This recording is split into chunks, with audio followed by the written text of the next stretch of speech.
무슨 운동이든지 처음 배울 때에 가장 먼저 배우는 것들, 그것은 이제 기본 자세입니다.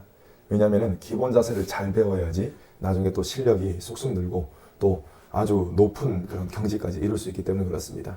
그러니까 기본 자세가 없이 그냥 혼자 배웠다. 그러면은 왜 한계가 뚜렷하냐면은 기본 자세가 제대로 갖춰지지 않기 때문에 그렇습니다. 인생에 있어서 가장 기본이 되는 것, 그것은 태도라고 생각이 됩니다. 그렇기 때문에 하나님께서도 계속 하나님의 말씀을 통해서 무엇을 가르쳐 주시느냐, 이 신앙의 기본 태도가 이러이러해야 한다, 이런 태도를 가르쳐 주시는 것입니다.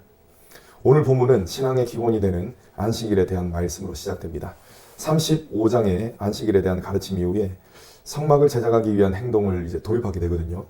사실 안식일에 대한 가르침은 이전에도 주셨습니다. 이전에도 31장 12절로 17절까지 말씀 보시면 거기에 이미 안식일에 대한 가르침을 주셨다는 것을 우리가 발견할 수가 있습니다. 자, 이것은 안식일에 대한 가르침을 반복해서 주시는 것을 의미합니다. 25장에서 31장까지는 성막을 만드는 것에 대한 지침입니다. 지침. 그리고 여기서 제일 마지막에 되는 31장의 안식일에 대한 그런 말씀을 주시거든요. 자, 오늘 살펴보는 35장부터는 그 하나님께서 가르쳐주신 말씀에 따라서 성막을 실제로 만드는 그런 일들을 기록하고 있습니다. 그런데 하나님께서는 이스라엘 백성들이 성막 제작을 시작하기 전에 안식일에 대한 가르침을 다시금 주십니다. 자, 이것은 안식일을 지키는 것이 바로 신앙의 기본이 된다라는 것, 그것을 하나님께서는 가르쳐 주시고자 하시는 것입니다. 자, 여기 보시면은 25장에서 31장까지가 한 덩어리고, 그리고 오늘 살펴보시는 36장부터 40장까지가 또 한 덩어리입니다. 자, 그렇다면 이 가운데에 뭐가 나옵니까? 가운데에 32장부터 34장까지가 있거든요. 이 가운데가 바로 금송아지 사건입니다. 그러니까 이것을 통해서 하나님께서 알려주시고자 하시는 것이 무엇이냐면은 이스라엘 백성들이 안식일을 잘 지키는 것, 이것이 회복된 언약 관계에서 하나님께 드리는 최고의 순종이 되는 것이고, 그것이 가장 기본이 되는 태도라는 것, 이것을 통해서 또 알려주시는 것입니다. 여러분, 기본이 안 되어 있으면 어떻게 할 수밖에 없습니까? 여기에서 한 덩어리 이 사이에 금송아지 사건을 넣었다고 말씀을 드렸죠. 이것은 무엇을 의미하냐면은 기본이 안 되어 있으면 다시 우상 숭배하는 과거로 돌아갈 수밖에 없다라는 것, 그것을 하나님께서는 알려주시는 것입니다. 안식일을 지킨다는 것, 이것은 단순히 행위에 중점을 두는 것이 아닙니다. 그렇게 해서는 잘못된 길로 갈 수밖에 없습니다. 안식일을 지킨다는 것은 하나님을 향한 태도로 접근하는 것이 옳습니다. 자, 그렇다면 안식일을 왜 지키겠습니까? 하나님이 그것을 원하시며 또 하나님께서 그것을 기뻐하시기 때문에 그렇습니다. 한마디로 하나님의 명령이기 때문에, 우리가 너무나 함께 하시고 싶어 하시는 그런 하나님의 명령이기 때문에 안식일을 지켜야 한다는 것입니다. 우리도 마찬가지입니다.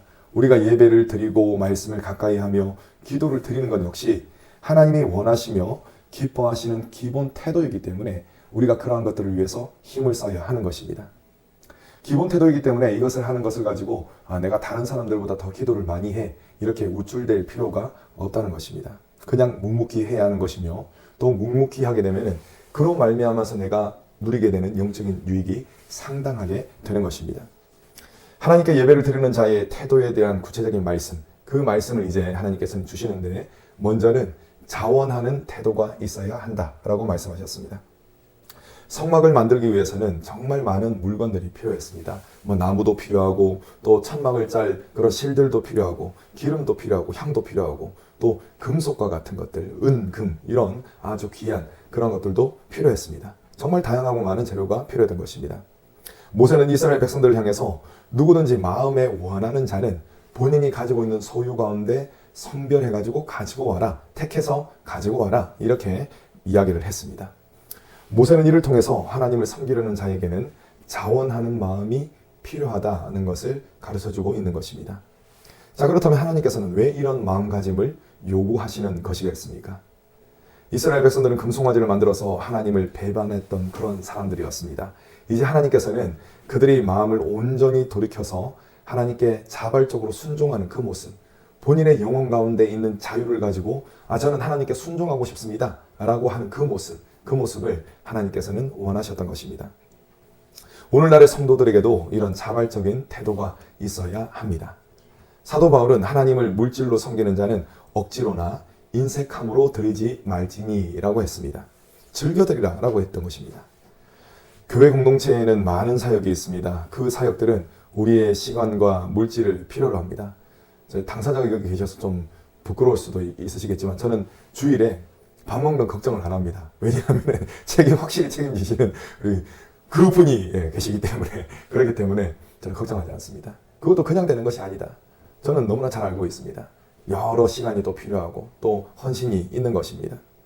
여러분, 만약에 이러한 것들을, 여러 가지 것들을 쏟아넣는 이 사역을 억지로 하게 되면 어떻게 되겠습니까? 그것 자체가 고역입니다. 내가 왜 이걸 해야 되나? 또 이런 생각이 들게 되는 것입니다. 금방 지치게 되는 것이죠.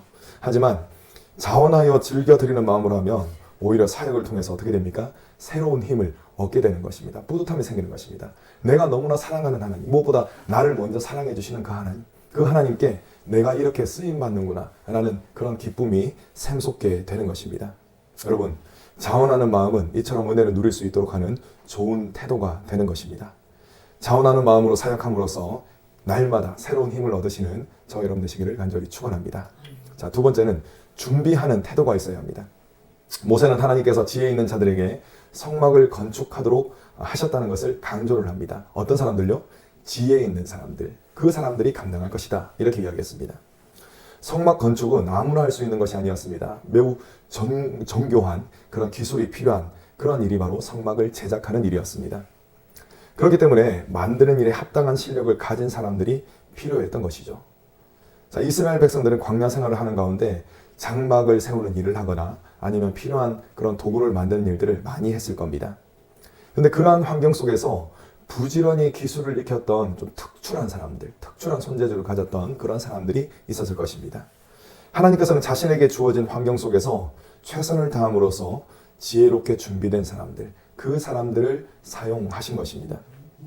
다윗에게도 이러한 사실을 발견할 수가 있습니다. 여러분, 다윗이 무엇으로 골리앗을 물리쳤습니까? 물맷돌로 물리쳤습니다. 여기서 우리가 생각해 볼 것이 있습니다. 다윗은 하루아침에 이 물맷돌 명사수가 되지 않았습니다. 아버지의 가축들을 돌보면서 이 가축들을 맹수들로부터 보호하기를 원했습니다. 그래서 갈고 닦았던 그 기술이 무엇이냐? 바로 물매를 던지는 기술이었습니다. 다윗은 이 물매를 던지는 것을 수도 없이 반복을 했습니다. 그리고 나서 결국 이 물맷돌의 명사수로 준비가 되었던 것입니다. 하나님께서는 그의 기술을 사용하셔서 골리앗을 물리치도록 만드셨던 것입니다. 저 같은 목회자의 경우도 마찬가지입니다. 저 같은 목회자의 경우도 성령께서 은혜를 주시는 가운데 성경을 가능한 많이 읽어야 되고 또 깊게 읽어야 됩니다. 그런 훈련을 계속해서 해야 합니다. 책도 또 많이 읽어야 되고 여러 가지 고민도 많이 해야 되고, 만약에 그렇지 않으면 어떻게 되느냐? 계속적으로 그냥 뭐라고 해야 되나요? 했던 그런 설교를 반복하는 것도 물론 중요한 일입니다. 그런데 변화가 없이 준비 하나도 하지 않고 계속적으로 듣는다면 그게 무슨 유익이 있겠습니까? 그런데 훈련이 되어야지 또한 그 영적으로 그 인도를 받는 성도님들도 잘하게 되는 것입니다. 모든 것이 마찬가지입니다. 하나님께서는 우리의 재능과 기술을 하나님의 영광을 위해서 사용하기를 원하십니다. 그렇기 때문에 그러한 것들을 교회 공동체를 위해서 사용하는 것을 기뻐하시는 것입니다. 먼저 재능과 지혜를 허락하신 하나님의 마음, 그 마음을 부지런히 살피시고 하나님께서 기뻐하시는 일에 즐거움과 자원함으로 쓰임 받으시기를 바랍니다. 성막 건축을 위해서는 물질과 노동으로 헌신해야 했습니다. 이스라엘 백성들이 기꺼이 자신들의 이 물질을 자원하여 드렸고 삶에서 익힌 기술과 지혜를 하나님의 영광을 위해서 사용했습니다. 하나님은 언제나 이처럼 자신을 기쁘게 준비하고 즐거이 드리는 자를 통해서 일하십니다. 하나님께서는 저와 여러분들을 하나님 나라의 일꾼으로 이미 사용하고 계시고 또 앞으로도 계속 사용하기를 원하십니다. 자발적인 태도, 또 준비하는 태도로 힘있게 쓰임받으시는 저 여러분들 되시기를 간절히 축원합니다.